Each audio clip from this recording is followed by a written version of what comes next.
Assalamualaikum. Today we are going to discuss last part of female genital system, that is gestational pathology. So first of all is ectopic pregnancy. ectopic pregnancy क्या होती है कि normal जो pregnancy हो रही होती है हमारे यूट्राइन वॉल में, अगर वहाँ पे ओवम फर्टिलाइज जो है इम्प्लांट ना हो at a site other than the uterine wall, तो उसको हम एक्टोपिक प्रेगनेंसी कहते हैं। और एक्टोपिक प्रेगनेंसी की मोस्ट फेवरेट साइट जो है वो फ्लोपियन ट्यूब्स होती हैं। So this figure is showing you normal pregnancy, ठीक है, जो कि यूट्राइन वॉल में हो रहा होता है। फर्टिलाइज जो एग है वो इम्प्लांट, और एक्टोपिक प्रेगनेंसी में देखें फर्टिलाइज एग जो है वो फ्लोपियन ट्यूब में इम्प्लांट हो रहा है। This figure is also showing you ectopic tubal pregnancy, ठीक है। देन इसके की रिस्क फैक्टर क्या होते हैं? एक तो होगी स्कारिंग, बहुत ज़्यादा स्कारिंग होगी है due to pelvic inflammatory disease और एंडोमेट्रायोसिस। एक्टोपिक प्रेगनेंसी की क्लासिक प्रेजेंटेशन क्या होगी? लोअर क्वाड्रेंट एब्डोमिनल पेन हो रही होगी, फीमेल आएगी, वो कहेगी कि मेरे जो है पेट के निचले हिस्से में दर्द है, ठीक है, after a few weeks after missing a period, ठीक है। पीरियड्स मिस होंगे तो उसे लगेगा प्रेगनेंसी, और प्रेगनेंसी की वजह से जो है वो लोअर क्वाड्रेंट जो है वो पेन है, ठीक है। और अगर वो अपना बीटा एचसीजी का लेवल चेक करवाएगी तो वो भी एलिवेटेड होगा, क्योंकि प्रेगनेंसी तो है लेकिन वो at some other side then that of the normal. So it is a surgical emergency. Major complications क्या हो सकते हैं? ब्लीडिंग हो सकती है इनटू द फ्लोपियन ट्यूब, और रप्चर भी हो सकते हैं। Then next is spontaneous abortion. Abortion क्या होता है कि मिस कैरेज हो जाए फीटस का before the 20th weeks of gestation, ठीक है, primarily during the first trimester. So it is common occur in 1/4 of recognisable pregnancies. और प्रेजेंट कैसे करेगा? विजाइनल ब्लीडिंग हो रही होगी, विजाइनल ब्लीडिंग होगी। और प्रेजेंट कैसे करेगा?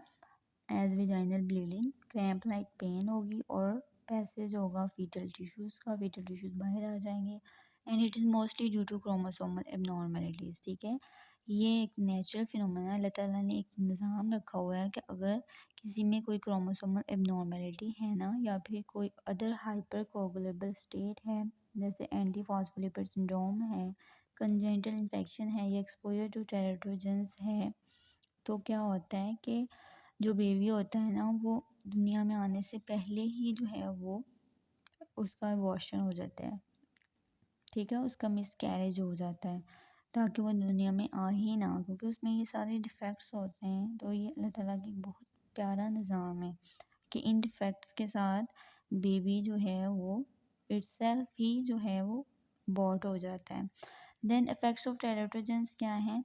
इनका जो है वो डिपेंड करता है कि कितनी डोज टेराट्रोजन की है और उसका टाइम ऑफ एक्सपोजर क्या है, ठीक है। अगर तो फर्स्ट 2 वीक्स ऑफ जेस्टेशन में कोई फीमेल टेराट्रोजन ले रही है तो देन क्या होगा? स्पॉन्टेनियस अबॉर्शन हो जाएगा। अगर वो 3 to 8 वीक्स में ले रही है तो ऑर्गन मालफॉर्मेशन का रिस्क होगा, क्योंकि 3 to 8 वीक्स में जो है वो ऑर्गन फॉर्मेशन हो रही होती है। इसी तरह अगर 3 to 9 मंथ्स में है, सेकेंड एंड थर्ड ट्राइमेस्टर में अगर ट्राइट्रोजन का एक्सपोजर है तो रिस्क ऑफ ऑर्गन हाइपोप्लेजिया होगा, जो ऑर्गन्स हैं वो छोटे छोटे रह जाएंगे।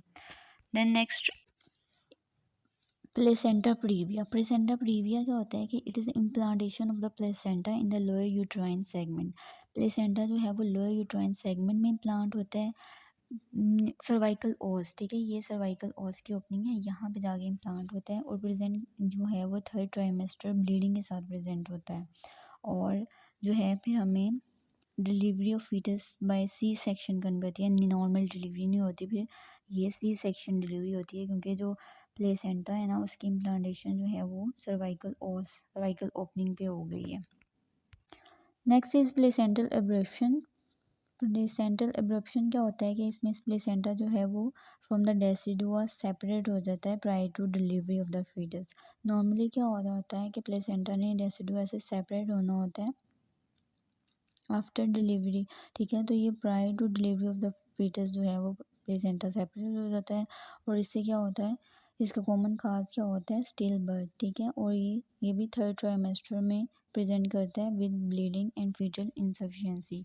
इस फिगर में देखें जो है वो प्लेसेंटल एब्रप्शन दिखाई हुई है, ठीक है। पार्ट ऑफ प्लेसेंटा जो है वो coming away from the uterus with some fresh blood trickling down the uterine wall, ठीक है। ये देखें, ये यहाँ पे जो है वो प्लेसेंटल एब्रप्शन की वजह से ये जो सारा ब्लड है ना, इस तरह भी नॉर्मल ब्लीडिंग के साथ जो है वो प्रेजेंटेशन होगी during third trimester. Next is placenta accreta. इसमें क्या होता है, इम्प्रॉपर इम्प्लांटेशन हो जाती है प्लेसेंटा की इनटू द मायोमीट्रियम। नॉर्मली क्या होता है, जो प्लेसेंटा होता है ना, for example this is your endometrium and this is myometrium. तो प्लेसेंटा यहाँ एंडोमीट्रियम के साथ इस तरह इम्प्लांट होता है और इसको फिर हम जो है डेसिडुआ बोलते हैं, ठीक है। इस तरह इम्प्लांट होता है। अब इसमें क्या होता है कि इसमें जो है यहाँ पे इम्प्लांट नहीं होगा, ठीक है। ये डेसिडुआ नहीं होगा, डेसिडुआ जब नहीं होगा, ठीक है, ये डेसिडुआ नहीं होगा और प्लेसेंटा कहाँ जाके इम्प्लांट हो जाएगा, ऐसे मायोमीट्रियम के साथ इम्प्लांटेशन हो जाएगी, ठीक है। देन क्या होगा, मायोमीट्रियम के साथ इम्प्लांटेशन होगी है ना। अब क्या होगा, डिफ़िकल्टी होगी, ठीक है, during delivery of the placenta. जब प्लेसेंटा को हम जो है वो सेपरेट करने की कोशिश करेंगे तो इसके साथ ना फिक्सेशन हो जाती है मायोमीट्रियम के साथ, तो वो ये फिक्स हुआ होता है, देन डिफ़िकल्टी होती है, ठीक है। और पोस्टमार्टम ब्लीडिंग के साथ प्रेजेंट करता है। फिर हमें जो है इसमें हिस्टेरेक्टमी करनी पड़ती है, जो होल यूट्रस है उसी को रिमूव करना पड़ता है फिर, क्योंकि जो प्लेसेंटा है वो फिक्स हुआ है जाके एंड मायोमीट्रियम के साथ, ठीक है, सेपरेट नहीं हो रहा होता।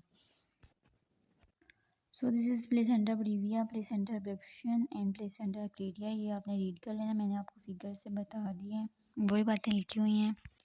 Next is pre eclampsia. Pre eclampsia क्या है, it is pregnancy induced hypertension, proteinuria and oedema, ठीक है। थर्ड ट्राइमेस्टर में मोस्टली ये हमें प्री इक्लैम्पशिया मिलता है और जो है 5% प्रेगनेंसी में होता है। और हाइपरटेंशन जो है वो स्वेयर भी हो सकती है, जिसकी वजह से हेडेक हो सकता है, विजुअल डिस्टर्बेंस हो सकती है, ठीक है। और ये क्यों होता है, due to maternal fetal vasculature interface जो होता है ना, उसकी डेवलपमेंट नहीं होती, ठीक है, माल डेवलपमेंट होती है, नॉर्मेलिटी होती है उसमें, ठीक है। और ये कैसे इसकी जो है रिजॉल्व कैसे होगा, अगर हम डिलीवरी कर देंगे तो डिलीवरी के बाद जो है ये इटसेल्फ रिजॉल्व हो जाता है। अब एक चीज़ है प्री इक्लैम्पशिया, एक होता है इक्लैम्पशिया। इक्लैम्पशिया क्या है, अगर हमें प्री इक्लैम्पशिया के साथ सीजर्स भी मिले उसको हम इक्लैम्पशिया कहेंगे, ठीक है। और प्री इक्लैम्पशिया क्या है, it is hypertension, proteinuria and oedema, ठीक है, ड्यूरिंग थर्ड ट्राइमेस्टर।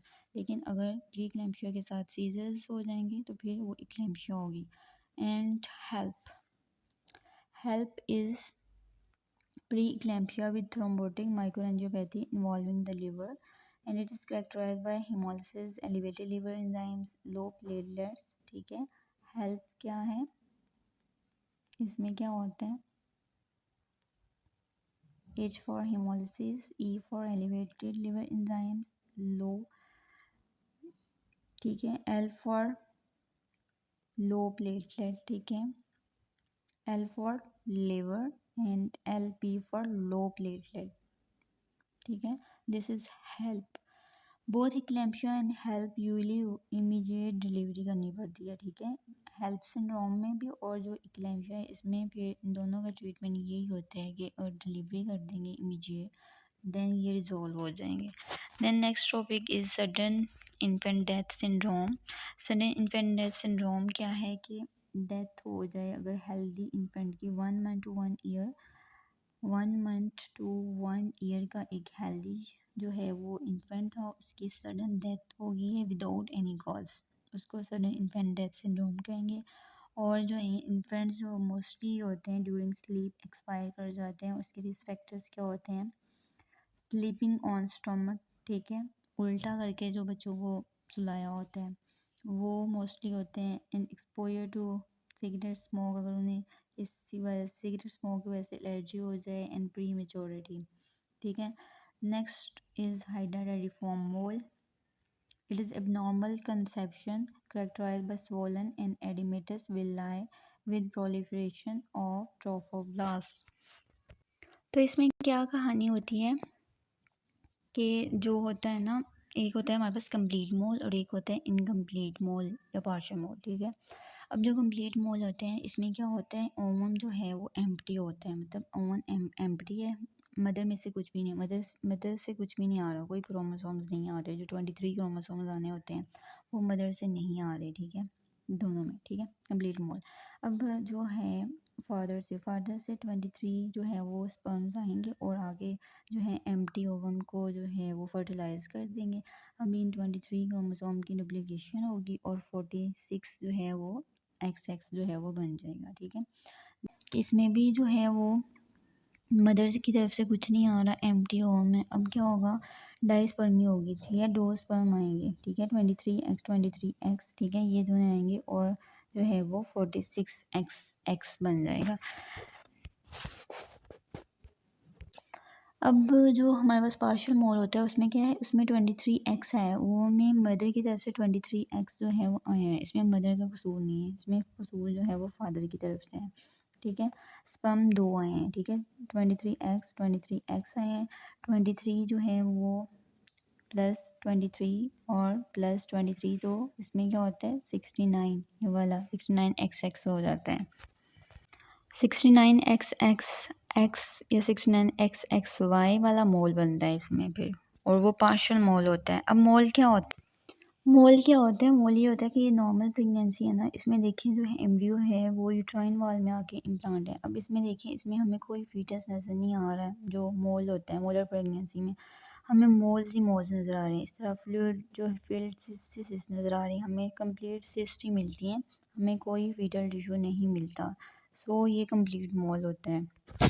पार्शियल मोल में क्या होता है, क्योंकि पार्शियल मोल में जो है 23X फीमेल्स की तरफ से मदर की तरफ से आ रहे होते हैं ना, तो उसमें जो है वो हमें मोल प्लस फीटल टिश्यू मिलता है, ठीक है, मोल प्लस फीटल टिश्यू, ठीक है। कंप्लीट मोल में सिर्फ हमें मोल मिल रहे थे, क्योंकि मदर की तरफ से कुछ नहीं आ रहा था, सिर्फ जो है वो पैटर्नल क्रोमोसोम्स थे, मैटरनल क्रोमोसोम नहीं थे।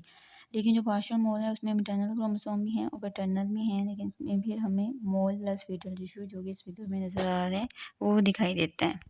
रिगार्डिंग हिस्टोलॉजी ऑफ कंप्लीट हाइड्रोडिफॉर्म मोल, तो इसमें क्या होता है, इसमें हमें हाइड्रोपिक विल्लाए मिलते हैं। हाइड्रोपिक विल्लाए क्या होते हैं कि इन लार्ज डायलेटेड एडिमेटस विल्लाए होते हैं, जैसे कि इस पिक्चर में नज़र आ रहा है, और ये विल्लाए एवेस्क्युलर होते हैं, ठीक है। देखिए फ्लूइड फिल्ड होते हैं, water field hydropic type of विल्लाए होते हैं। इसके अलावा जो है वो हमें इंक्रीज़ इन साइटो एंसिसोशियो ट्रोफोब्लास्ट की लेयर्स जो हैं वो भी इंक्रीज़ हुई होती हैं, ठीक है। ट्रोफोब्लास्टिक हाइपरप्लेजिया हुआ होता है जो कंप्लीट मोल्स होते हैं, लेकिन जो पार्शियल मोल्स होते हैं, ठीक है, उसमें जो है वो विल्लस जो है इतने हाइड्रोपिक नहीं होते, ठीक है, ये नॉर्मल होते हैं, ठीक है, ये हाइड्रोपिक टाइप ऑफ विल्लाए नहीं होते, डायलेटेड होते हैं बट लिटिल बिट होते हैं, और ना ही इनमें increase in cyto syncytio trophoblast layer जो हैं वो भी इतनी नज़र नहीं आती। सो ये इनका डिफरेंस होता है। अब इसको बुक से रीड कर लेते हैं। हाइड्रोडिफॉर्म मोल क्या है, abnormal conception characterized by swollen and oedematous villi with proliferation of trophoblast. So this table is very much important for both SCQ and MCQ. इसमें वही बताया हुआ है जो मैंने आपको पीछे फिगर में दिखाया है, कि जो जेनेटिक्स होती है इसमें पार्शियल मोल में क्या होता है, जो है ये 2 स्पर्म से फर्टिलाइज होता है नॉर्मल ओवम, ठीक है, नॉर्मल ओवम होता है, मैटरनल की तरफ से क्रोमोसोम भी होते हैं, और it is fertilize by means of 2 sperms, और रिजल्ट क्या होता है 69 क्रोमोसोम्स। वो कंप्लीट मोल होता है। नहीं, पहले पार्शियल मोल वाले सारे पॉइंट्स देख लेते हैं। और इसमें फीटल टिश्यू प्रेजेंट होते हैं, ठीक है, क्योंकि पार्शियल मोल है। इसके अलावा विलस एडिमाइस, सम विल्लाए हाइड्रोपिक होते हैं, ठीक है, लेकिन जो मोस्टली होते हैं वो नॉर्मल होते हैं। ट्रोफोब्लास्टिक प्रोलिफरेशन की बात करें तो जो है वो फोकल प्रोलिफरेशन होती है अराउंड हाइड्रोपिक विल्लाए, ठीक है, एज़ कम्पेयर टू कंप्लीट मोल इतनी प्रोलिफरेशन नहीं होती। And risk for choriocarcinoma minimal होता है, मतलब ये वाला जो होता है ना अच्छे वाला होता है, पार्शियल मोल जो है वो अच्छे वाला होता है। कंप्लीट मोल जो है ये बहुत बुरा होता है, इसमें फीटल टिश्यू भी प्रेजेंट नहीं होता, ठीक है, मोल्स ही मोल्स होते हैं, एम्प्टी ओवम होता है, ठीक है, मैटरनल की तरफ से कुछ नहीं आता, तो जो हैं स्पर्म्स फर्टिलाइज करते हैं एम्प्टी ओवम को, और 46 क्रोमोसोम जो हैं वो आते हैं। देन जो विलाए होते हैं वो हाइड्रोपिक होते हैं, ट्रोफोब्लास्टिक प्रोलिफरेशन होती है, और रिस्क ऑफ जो है कोरियोकार्सिनोमा भी इसमें होता है 2 to 3%। सो इस टेबल को आपने जो है ना 3 स्टार लगा लें इसके ऊपर। इसको आपने मस्ट और ये आपके फिंगर टिप्स पे होना चाहिए ये difference. So this is complete mole. देखिए आपको सिस नज़र आ रही हैं, ठीक है, मोल्स ही मोल्स नज़र आ रहे हैं, फ्लूइड फिल्ड सिस नज़र आ रही हैं। इसी तरह ये दिस इज़ हाइड्रोपिक विलाई। अब यूट्रस को क्या होता है, यूट्रस एक्सपेंड करती है जैसे नॉर्मल प्रेगनेंसी में एक्सपेंड करती है, लेकिन बहुत ज़्यादा उसका जो है वो साइज़ लार्ज कर जाता है, ठीक है, और बीटा एसिड प्रोडक्शन भी बहुत ज़्यादा होती है इसमें। और ये सेकंड ट्राइमेस्टर में जो है प्रेजेंट करता है एज ग्रेप लाइक मैसेज, जो कि प्रोट्रूड कर रहे होते हैं थ्रू द वजाइनल कैनाल, ठीक है। और प्रीनेटल केयर से जो है वो मोल्स को डायग्नोस कर सकते हैं by means of routine ultrasound. और अल्ट्रासाउंड पे जो है वो हमें स्नो स्टॉर्म अपीयरेंस नज़र आती है, ठीक है, अनदर इम्पॉर्टेंट एमसीक्यू पॉइंट। और इसको क्लासीफाई करें तो जो हाइड्रोटाइडिफॉर्म मोल है उसकी क्लासिफिकेशन 2 टाइप्स में होती है, कंप्लीट और पार्शियल मोल, जैसे कि हमने देखा, ठीक है। ट्रीटमेंट इसका क्या होता है, सक्शन इनकरेज। सब्सिक्वेंट जो बीटा एससीजी मॉनिटरिंग होती है ना वो इम्पोर्टेंट होती है फॉर मोल रिमूवल, ठीक है, और for the development of choriocarcinoma, ठीक है। कोरियोकार्सिनोमा जो है वो कॉम्प्लिकेशन ऑफ जेस्टेशन है, ठीक है, और जो है ये स्पॉन्टेनियस जर्म सेल ट्यूमर से भी राइज करता है। हमने पढ़ा था ना पीछे, जो जर्म सेल ट्यूमर से कोरियोकार्सिनोमा राइज कर रहा था वो रिस्पॉन्ड जो नहीं कर रहा था कीमोथेरेपी को, ठीक है। और लेकिन जो कोरियोकार्सिनोमा जो हमारे पास मोल से राइज कर रहा है, जो जेस्टेशनल पाथवे से राइज कर रहा है, वो रिस्पॉन्ड करता है कीमोथेरेपी को। लेकिन जो जर्म सेल पाथवे से था वो हमने वहाँ भी डिस्कस किया था, वो रिस्पॉन्ड नहीं कर रहा था to chemotherapy. So this is all about female genital system from your book Pathoma. जज़ाकल्लाह खैर।